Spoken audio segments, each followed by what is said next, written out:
todos, sejam muito bem-vindos a mais um podcast do Departamento Zero, um podcast onde falamos sobre departamentos invisíveis ou departamentos que não existem.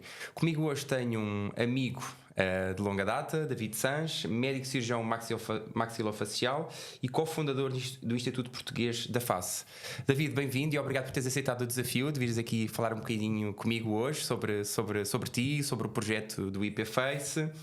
Acho que vai ser uma conversa muito interessante. Tens uma história que eu quero que partilhes, uma das grandes histórias que tu tens que quero que partilhes connosco. Portanto, vamos a isso. Olá, Nuno, que tal? Obrigado pelo convite. É sempre um prazer em todos os projetos que tens poder participar e sempre é bom ver-te de novo e que estejas sempre bem ativo. É um gosto. Ok, ótimo, ainda bem. Obrigado, David. David, vamos então começar pelo início. Um bocadinho pela tua infância e pela tua adolescência, que foi um marco importante para aquilo que tu és hoje, enquanto profissional e provavelmente também como pessoa. Tu és, como eu apresentei, médico com uma especialidade em cirurgia maxilofacial, e isto tem uma razão de ser, não foi por acaso. Partilha connosco aqui este marco importante na tua vida, que despoltou depois a esta profissão que tens hoje. Bem, eu nasci uma criança normal, mas em pouco tempo comecei a desenvolver uma patologia vascular que se chama um angioma, é uma patologia típica na criança que no fundo é um tumor benigno a nível facial. Isto comporta uma deformidade, ou me comporta uma deformidade facial entre a nariz e a parte superior das órbitas e, portanto, isto creou um estigma a nível infantil e juvenil. E pronto, sí, é verdade que en moitas ocasións alguma situación de vítima de bullying nesse sentido. Então había algún sufrimento por trás e pasei por 10 procedimentos cirúrgicos porque na altura hoxe a patologia que eu tive sería tratada con infiltrações, mas naquele momento a única opção eran cirurgias e eran cirurgias feitas por cirurgiões maxilofaciais. Então eu comecei a fazer cirurgias à volta dos 4 ou 5 anos e acabei o meu procedimento à volta dos 10, 12, 13 anos, felizmente antes de entrada na puberdade, ou seja, o pré-puberdade. E o que acontece? Que para mí estas persoas foron a minha referencia, ou seja, quando me preguntaban queres ser un futbolista ou Luís Figo tal, eu non era a miña referencia, eu gostaba mesmo de os cirurgións que me operaron e eu quería ser exactamente aquilo que sou hoxe. Sabía perfectamente que eu quería fazer ou tentar fazer o mesmo que fixeron comigo, que conseguir que eu conseguisse uma morfologia normal e conseguir un desenvolvimento normal e ser, ao final, sentirme ben comigo propio, conseguir desenvolverme ben a nível profissional e poder ter uma vida normalizada. Muito interessante. Essa deformidade que tu tiveste era a nível facial? Era perceptível que tu tinhas esse problema? Sí, totalmente. Sim, totalmente. E creaba un problema de autoimagen e poña a miña estima bastante abaixo. E tamén, obviamente, a nivel das crianças, todos sabemos que as crianças ten ese punto de procurar diferenzas en nosotros e tiña así moitas crianças que na altura gozaban comigo e eu non me sentía ben e, portanto, para mí aqueles que me devolveron a miña normalidade foron os cirurgiões. Exato. Portanto, e quando terminou todo esse processo de cirurgias, por volta dos 12, 13 anos, tudo mudou? Tudo mudou. E nessa altura tu tiveste a convicção de que o teu futuro passaria por ser cirurgião maxilofacial para ajudar outras pessoas a resolver o problema ou uma parte dos problemas que tu tiveste? Eu não queria ser mais nada, era o meu objetivo de vida e pronto. E foi para isso que me preparei. Estava na Espanha, na altura a seleção inicial era complicada para fazer cirurgia maxilofacial. Mudei de país porque para mí, o fundo, ser médico era importante, mas o mais importante era conseguir ser cirurgião maxilofacial, que é aquilo que consegui ser. Muito bem. E como é que fizeste a transição de Espanha para Portugal? Pois, na altura había unha prova que era unha prova selectiva da mesma forma que aquí, o que había máis candidatos e a forma de candidatura era un pouco diferente, mas había unha serie de cadeiras comuns que eran iguais aquí em Portugal do que em Espanha. Então, quando acabei a faculdade, não queria perder mais tempo, então me preparei as duas provas ao mesmo tempo. Uma vez aproveitando que havia as cadeiras comuns eram iguais, e me apresentei às duas provas. A primeira que saiu foi Portugal e me integrei. Não pensaste duas vezes? Não, foi a primeira oportunidade que saiu, porque para mim Portugal tinha vindo algumas vezes e era bastante familiar, e al final, pronto, de contas, pensei que eu sou de Alicante, uma terra no Mediterráneo, que, por exemplo, estar de Alicante a Galiza era a mesma distância prácticamente que estar de Alicante a Coimbra, que é onde estudei, ou a Lisboa. Portanto, a nível de distância e cultura não era tão diferente. Muito bem. E tiveste uma ótima recepção, tiveste todo o apoio necessário e conheceste uma pessoa muito importante que também, nessa tua vinda a Coimbra, que foi também o David, e que foi a partir daí que começou uma longa história que perdura até aos dias de hoje, com a concretização de um projeto que é o Instituto Português da Face. Conta-nos aqui um bocadinho como é que foi este arranque do projeto, que faz agora 8 anos, não é? Ou que fez recentemente 8 anos. O que é que vos motivou aos dois a fundarem este instituto? Sí, a historia inicialmente no fue así tan amigable. Sério? Sí. Conta-nos tudo. A historia real foi que eu estava a fazer a especialidade em Coimbra e ele estava a fazer a especialidade em Santa Maria, em Lisboa. Portanto, eu fui para Espanha, fui aprender umas técnicas bastante novidosas e ele também estava a aprender outras técnicas também bastante novidosas da mesma situação. E então os dois concorríamos basicamente a uma posição em termos de notoriedade naquele problema. E que naquele momento era uma cirurgia minimamente invasiva de articulação temporomandibular, que por via de um pequeno tubinho que se coloca na cara para conseguir fazer uma pequena visão por uma microcâmara e conseguir fazer uma cirurgia. Então nós basicamente éramos inimigos profissionais, não gostávamos um do outro. Sério? Eu tinha uma imagem dele que provavelmente tinha sido um pouco induzida, que era uma pessoa de um feitio estranho, que não gostava de partilhar nada, ou seja, uma imagem totalmente diferente.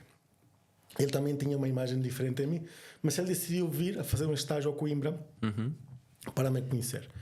Então, desde o primeiro dia, a nível pessoal, gostávamos um do outro. Então, nesse momento, começamos a falar como amigos, como amistade, e pouco a pouco a crescer na nossa amistade. Desculpa, previamente disso, antes de me vir conhecer, ele montou um congresso em Lisboa e não me convidou. Eu montei um congresso em Coimbra e não o convidei. Claro. E então, pronto, a nossa amizade foi crescendo. Até o ponto que, retomando a conversa, ele foi a Coimbra conhecer-me e a amistade foi crescendo. E depois saiu, voltou para a sua vida em Santa Maria, mas sempre havia uma ligação de quando fazia uma cirurgia me chamava para ajudar, e quando eu fazia uma cirurgia ou chamavam para me ajudar, e de alguma forma nos sentíamos apoiados porque havia um nível bastante parecido em termos de soluções, não é? Então chegou um momento que tive uma ideia que era criar uma clínica de excelência a nível de cirurgia facial, e passava por técnicas novidosas e profissionais dedicados a uma área. E então diretamente liguei para o David e disse: olha, preciso jantar contigo, eu já tenho a empresa criada. Fui jantar com ele e disse: olha, assim nós temos duas opções: ou passar a vida um contra o outro a batatada. Sim. E percebendo qual era o melhor espaço no mercado para conseguir implementar as nossas técnicas, ou nos unir e fazer um projeto melhor. E foi assim que fizemos. Nos unimos e fizemos um projeto melhor, e acho que foi a melhor decisão que fizemos. Sem dúvida. Que já está no mercado há 8 anos, ou pelo menos há 8 anos. Eu acompanhei o vosso crescimento e posso comprovar que efetivamente aquilo que vocês fazem todos os dias é diferenciado, e a oportunidade de vocês ajudarem tantas e tantas pessoas ao longo destes últimos 8 anos.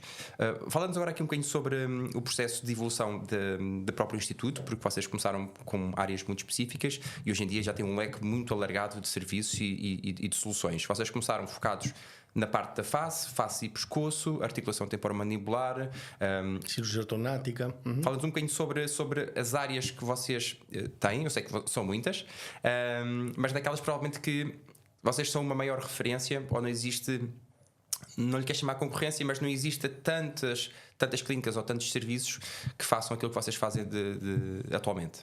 Primeiro, a nossa ideia o sea, uma vez que éramos socios, nós fomos a um congresso a Málaga, onde que ela apresentaba uns temas e eu tamén apresentaba outros temas, e tiñamos unha dúcia de trocos na conta, nos llegaba a 5.000 euros por unha empresa, e eu marquei para jantar en un restaurante de 2 estrelas Michelin no Porto de Málaga. E entón aí estivemos a jantar e prácticamente gastamos un 10-15% do que tiñamos na conta bancaria por un jantar. E cando acabamos, falei con David, olha, mas tú, olha, fomos super ben recibidos, obviamente, tiñamos un lugar como un trono para cada unha persoa a asistirnos o tempo todo, a tracernos pão, servirnos viño. Basicamente estivemos 4 horas no céu a nos atender toda a gente.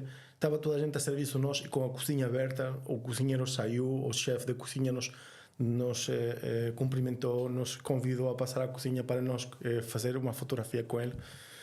Iso nos marcou, porque nós dizemos, pronto, se isto nós saímos con este valor e tivemos esta experiencia e gastamos, al final o dinheiro non era algo importante, sí, porque voltaríamos a repetir.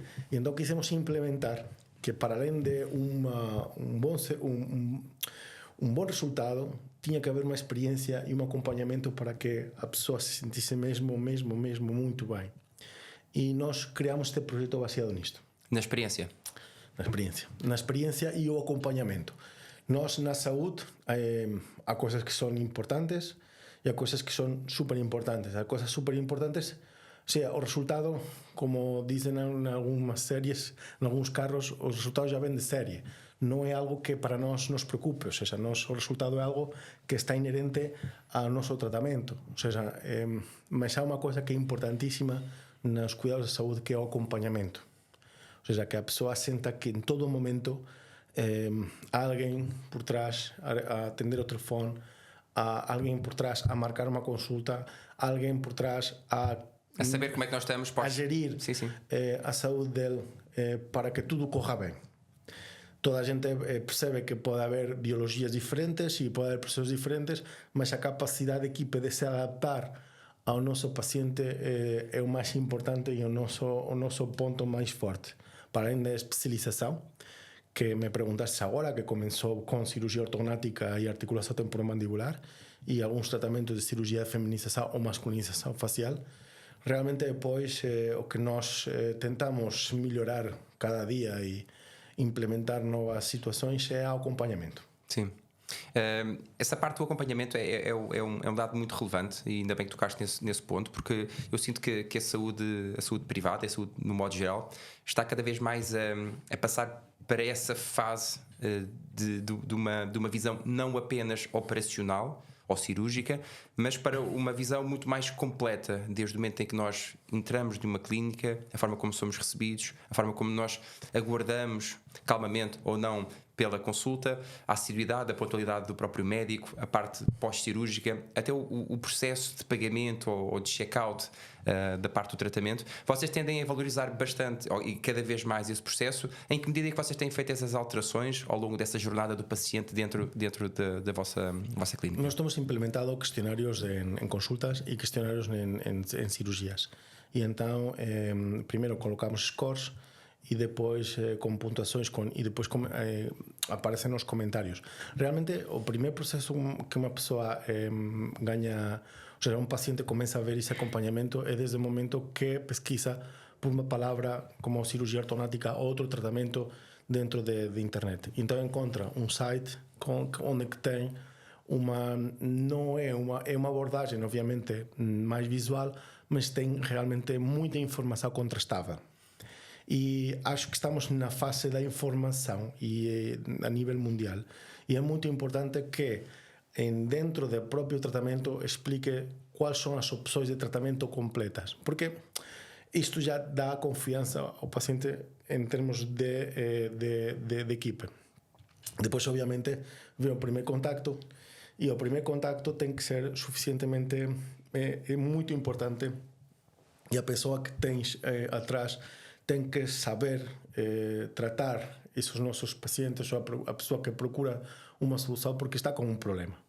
E então tem que saber adaptar-se a realmente ao pedido que está a fazer. Porque nós somos um takeaway, ou seja, nós vendemos saúde e promovemos saúde. Então cada um tem a sua história e o seu problema de saúde concreto que tem que ser tratado de uma forma personalizada. Claro. E aí onde é que nós estamos sempre trabalhando. Depois, obviamente, desde que o paciente entra na clínica, ter todos os protocolos homogeneizados, desde como se visten os nossos funcionários, como recebem o nosso paciente, qual é o circuito, o flow da própria clínica, a pontualidade do médico, o tempo de consulta, os exames complementares que possam ser executados a maior parte in clinic para poder dar máis conforto e un diagnóstico rápido. E depois, obviamente, a abordagem ou unidisciplinar ou multidisciplinar, unha resposta rápida e unha marcação de soluções a medida, personalizada. Basicamente, iso. E depois, obviamente, se aceita o tratamento, continua a ser tratado connosco, obviamente a continuidade de a procura de informação de qual é a sensação permanente do nosso paciente é muito importante. Sim. No fundo estás a indicar é aquilo que eu defendo muitas vezes, que é trabalhar as equipas para que elas possam vir beber da cultura da própria empresa. Aquilo que tu e o David quiseram para o vosso projeto, que é um projeto de excelência, com um tipo de experiência totalmente diferente, com um nível de serviços diferente, possa no fundo ser alastrado para aquilo que é todo o staff, desde o médico, da assistente, da enfermeira, da recepcionista. Portanto, essa cultura da empresa tem que estar muito presente no vosso dia-a-dia para que essa experiência, seja no digital ou no offline e até no ato cirúrgico, possa estar envolvida de forma correta e todas as pessoas percebam o quão valioso é estar nas vossas mãos e nas mãos do Instituto. O que te digo, Nuno, é que isto é aquilo que sempre estamos a tentar implementar e não nos treme o pulso quando temos que dispensar a alguém porque não cumpre essa excelência nos cuidados com os nossos pacientes. Para nós é fundamental. Ou seja, eu quero que tratem a nossos pacientes como eles ou elas tratariam os seus pais, os seus filhos, em qualquer lado. E para mim isso é o mais importante. Agora, te digo que com o crescimento empresarial, com o crescimento de equipe, cada vez torna-se mais complicado, porque aumenta o número de staff, aumenta as equipes, são cada vez mais setorizadas e chega um momento que isto porque cada um tem a sua própria história.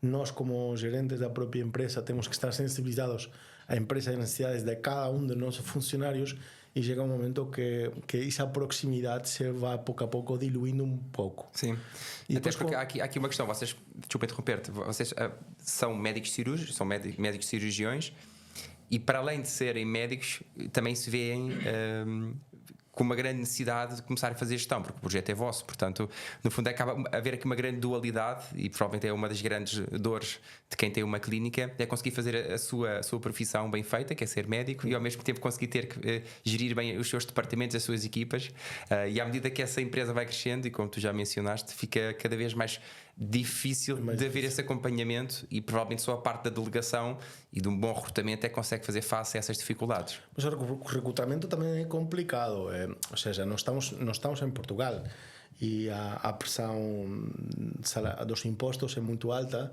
para poder pagar aquilo que gostávamos de poder pagar aos nossos funcionários. E mais em Lisboa, com o problema de vivenda que há, a crise da habitação, não é? A crise de habitação, ou seja, temos muitas limitações para encontrar uma seleção de recursos humanos adequada. Este ha sido, ou seja, realmente o nosso principal dor de encontrar profissionais que com este grau de excelência ou que procurar este grau de excelência com a capacidade empresarial que temos de pagamentos. Ou seja, é verdade. Se nós aumentamos o pagamento, aumentamos exponencialmente a carga de impostos. E então isto tem sido realmente uma dor de cabeça para poder gerir tudo isto.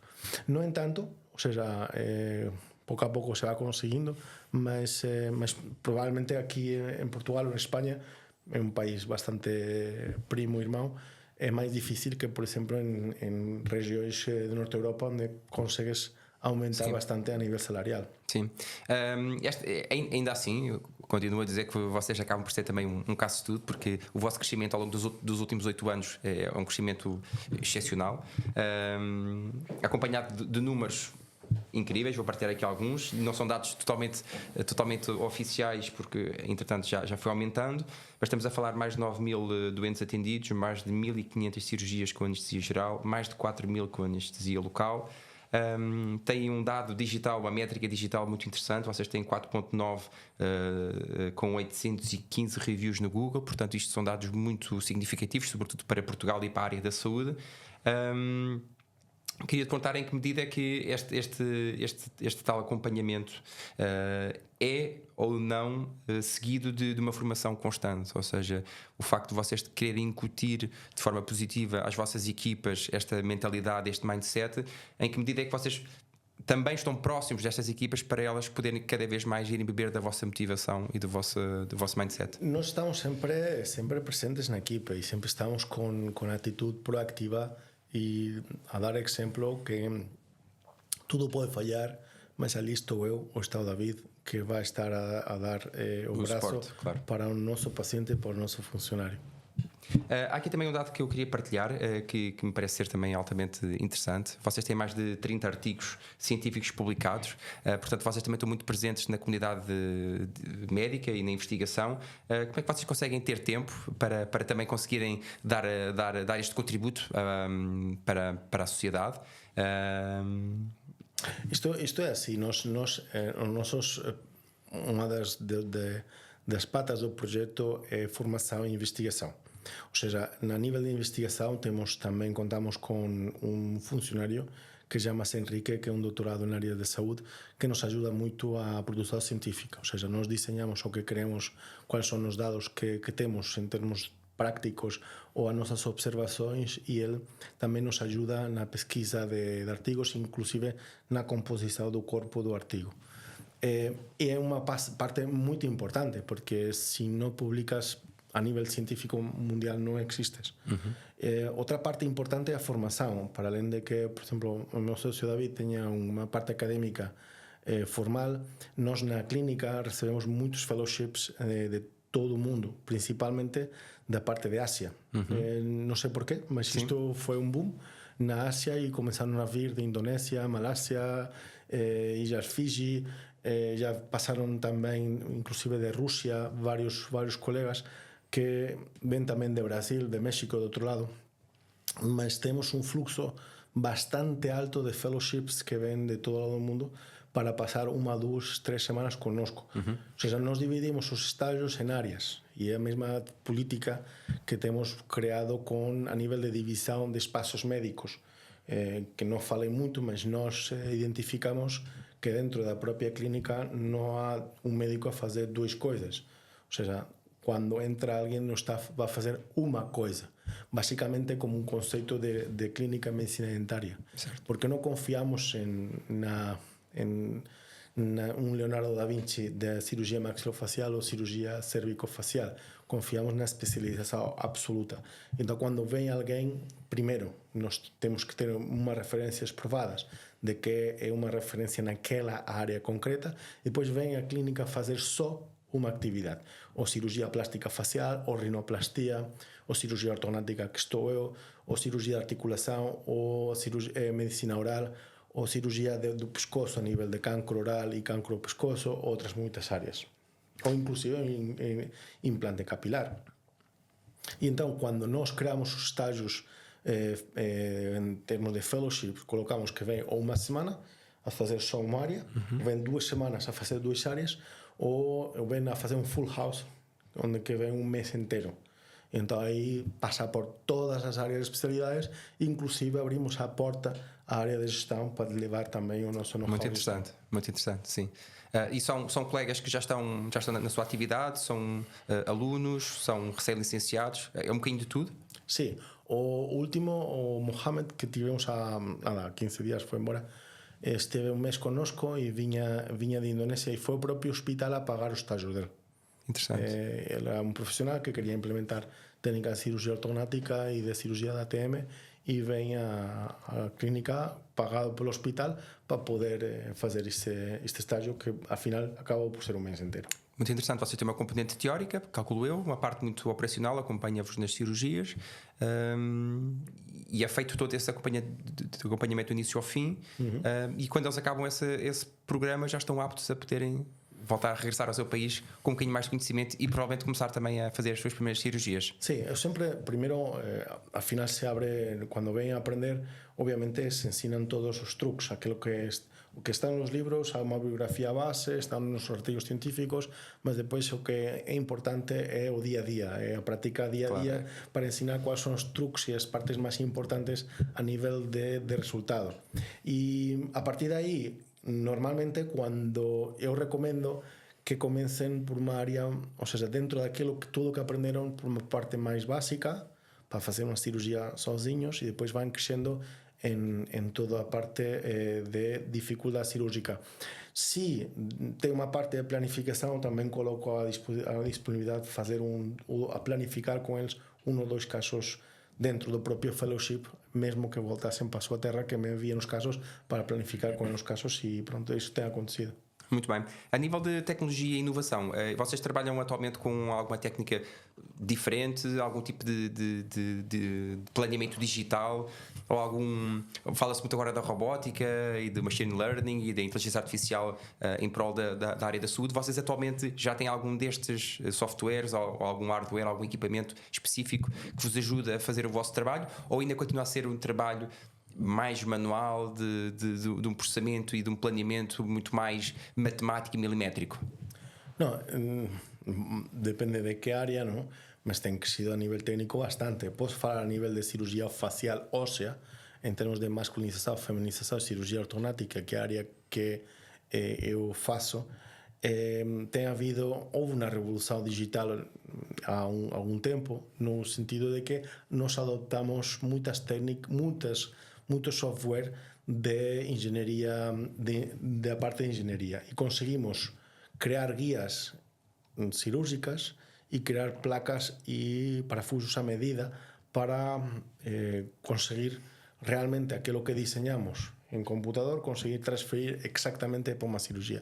Isto foi realmente un boom na cirugía, e ten habido mellorías en termos de diseño de guías e placas, onde teño acompañado, realmente, cuando acontece un erro, eu comunico para a empresa alemá e digo, olha, isto por aquí non, vamos a ir por aquí, por este outro lado. E eles depois non me facen desconto nos produtos, estou un pouco chateado con eles, porque ou seja, eu ajudo a desenvolvimento e know-how, e depois, mas pronto, fico feliz pelo menos de conseguir facer publicações científicas. É assim, a parte onde eu estive envolvido, que foi um projeto que começou aqui em Portugal junto com a Universidade de Coimbra, junto com outras duas entidades, uma entidade privada e outra pública, como era a Universidade de Aveiro, de Informática, e depois havia Codi, que era uma empresa digital de impressoras digitais. Comenzamos un proxecto que se chamaba Arthur. E este proxecto o que nos ia a proporcionar é a capacidade de inteligencia artificial aplicada á cirugía facial, onde conseguíamos, a partir de uns algoritmos, conseguir executar, avaliar os movimentos que ia ter a máscara facial, ou seja, o osso e a carne, ia ter cando facíamos cirugía ósea. O sea, iso ia trazer realmente unha capacidade de poder escolher que cara querías ter. Uau, isso é incrível. Isto, que era algo que é possível, cientificamente, o noso entrave, que o proxecto europeo que nos concorremos e gañamos, o financiamento non permitía ordenados de máis de 3.000 euros para os ingenieros ou outro tipo de equipa, que probablemente por má que estaba ética, ¿no? En termos de poder dar máis, o sea, ordenados maiores en termos de proxectos europeos. Mas a limitación que há é que todos os bons ingenieros en 3D están na PlayStation, están nas televisões, no Alita, en determinados filmes, e non conseguíamos concorrer con os 3.000 euros a os bons diseñadores en 3D, que era que nos ia dar os algoritmos para conseguir que cada un na Terra conseguisse escolher que cara queria Queria ter. ter. Isto ia mudar. A partir só de formações ou de formações ósseas, é isso? Não, não. Ou seja, uma pessoa normal que queria ter outra cara Sim. podia.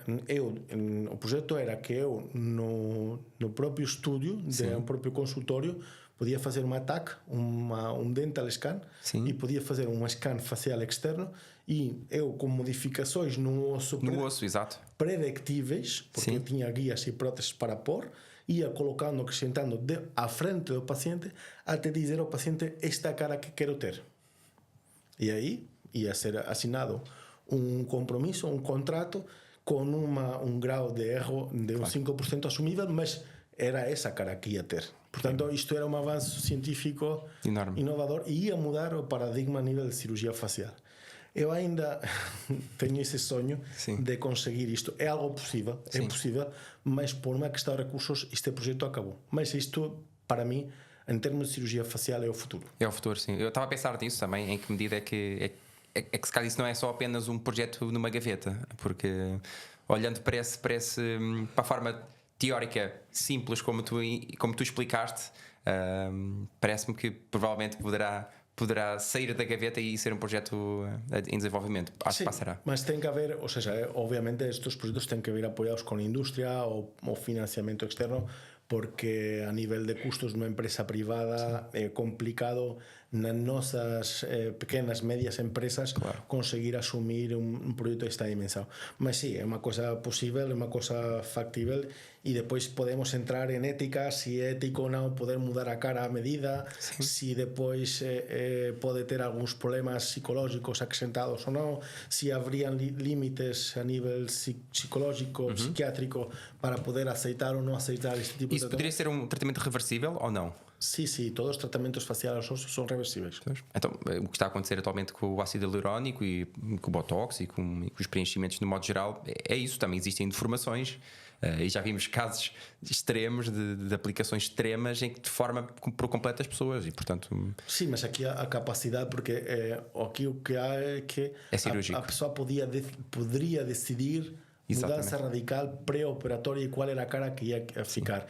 Inclusive, se colocamos na nossa cabeça, quando começamos este projeto, que se poderia evidentemente ir fazer um book de faces que quiseran vender e depois replicar mais ou menos em outras pessoas que quiseran comprar essa imagem que estaria à venda. Portanto, já entramos em outro modus de barreira ética que se podía colocar. Mas pronto, realmente todo se pode conseguir en termos de guías e de prótesis internas, porque ya va tudo a medida, va tudo por computador, sabemos exactamente onde vamos por, o que o impacto facial eu teño, qual é o resultado.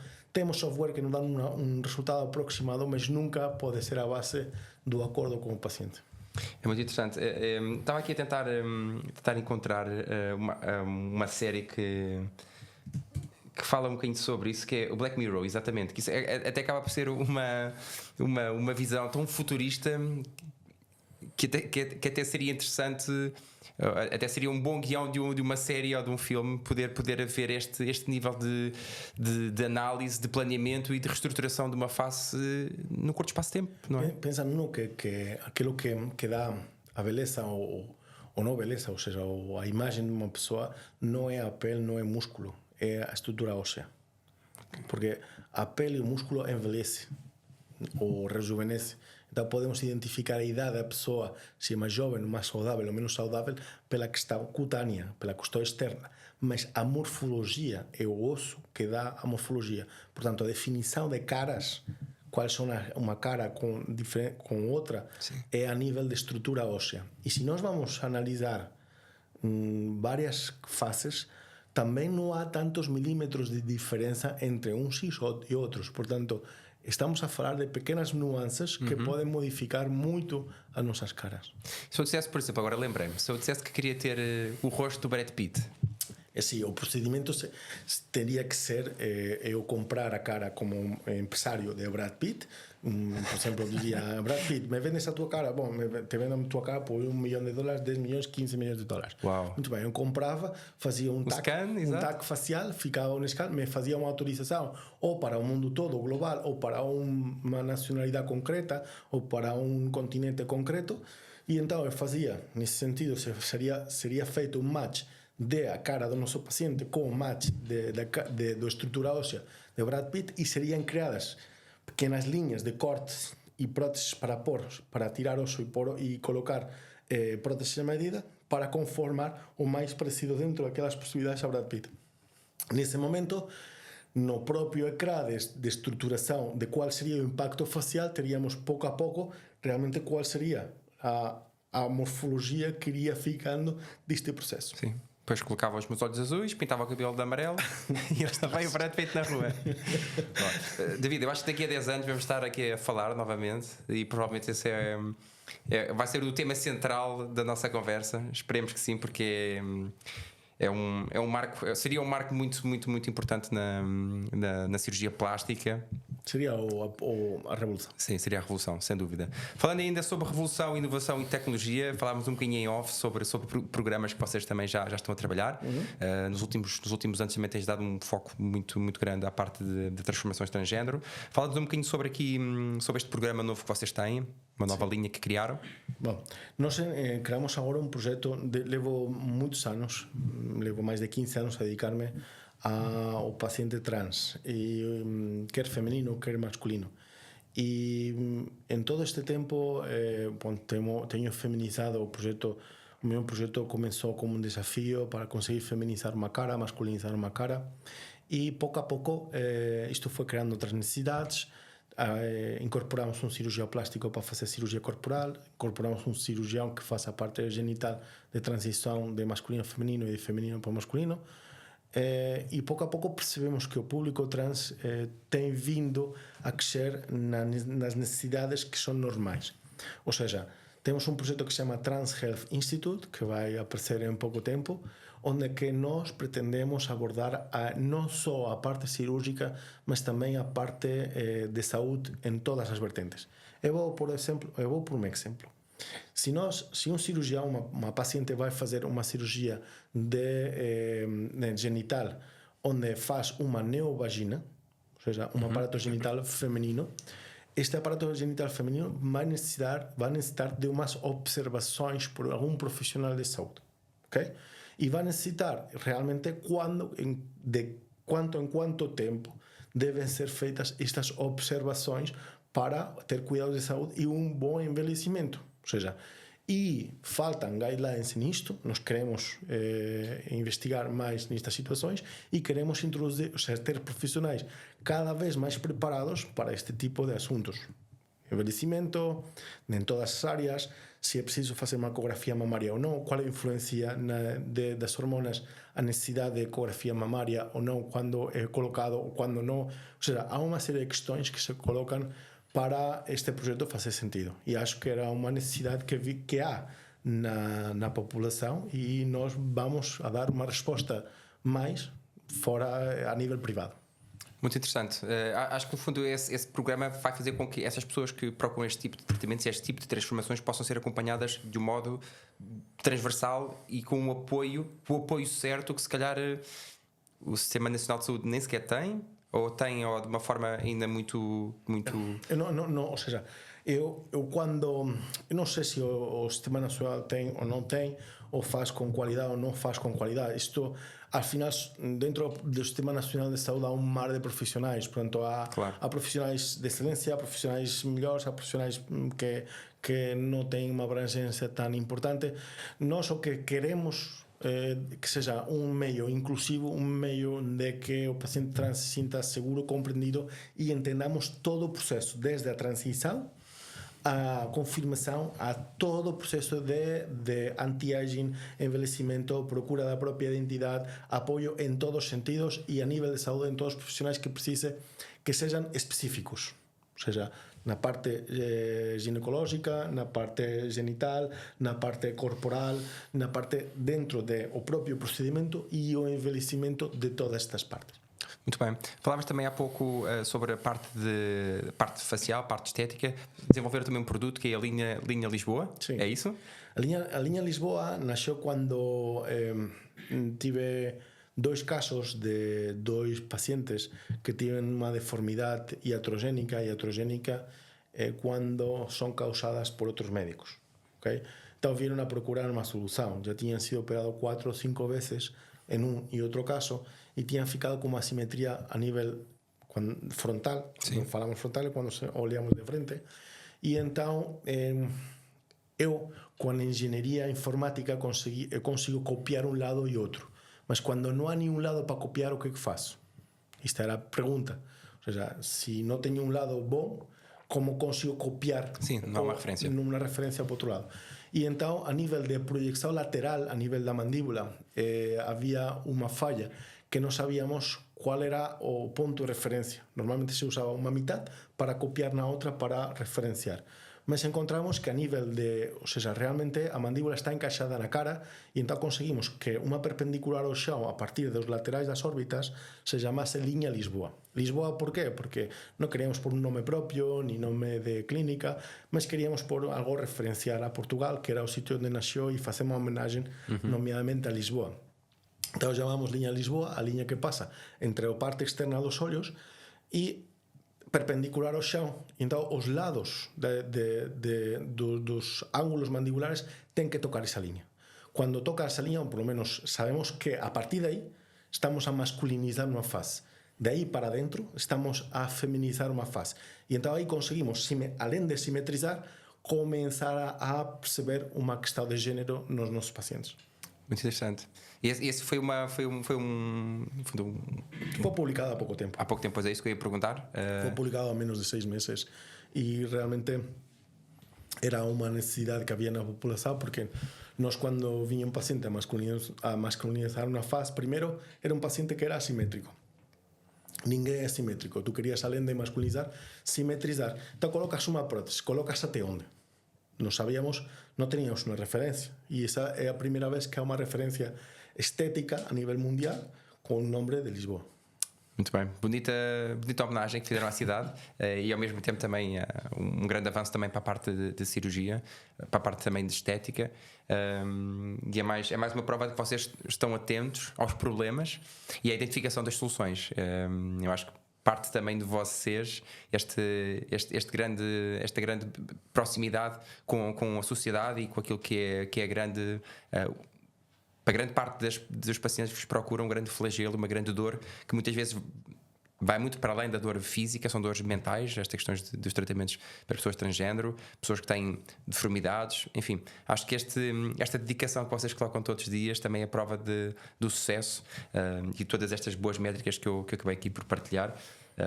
E portanto, parabéns por isso, David. Obrigado.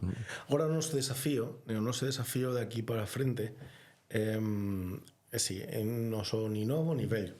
Eu teño 46 e o meu desafío é conseguir ter persoas para dar o meu legado e que continuen a andar polos pés sozinhos. Mas o problema é que para conseguir transmitir a filosofía de traballo e de empresa e de cuidados non chega estando apenas 6 meses, un ano. Unha persoa ten que estar comigo polo menos 3 ou 4 anos e já estou a llegar ao limite para conseguir formar a alguén que seja novo, que consiga estar 3 ou 4 anos comigo para que pues, consiga andar sozinho. Mas realmente estou muito empeñado. Tenho un médico italiano que se llama Dr. Francesco e que él futuramente quere vir. Temos unha médica portuguesa que é a doutora Vía, que tamén quere continuar os nosos pasos, além de outros médicos que tamén aparecen, mas realmente esta pasaxe para que de persoas que estejam non só técnicamente expertas, mas tamén teñan un já non sei quá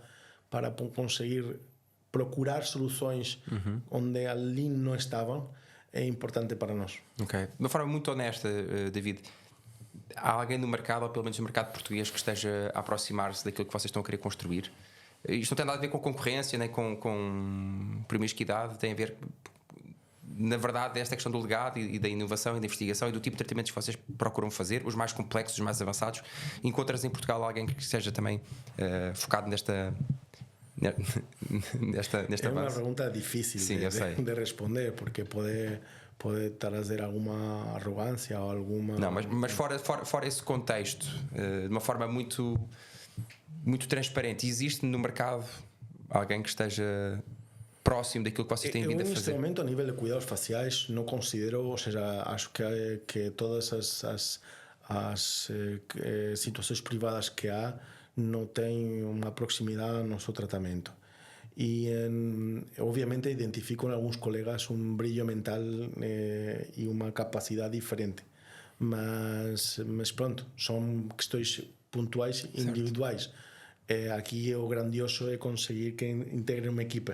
Exato. Porque muitas vezes nós operamos o mesmo paciente, uma equipe formada por 5 ou 6 médicos e cada um com a sua expertise, e o que dá realmente um resultado de excelência.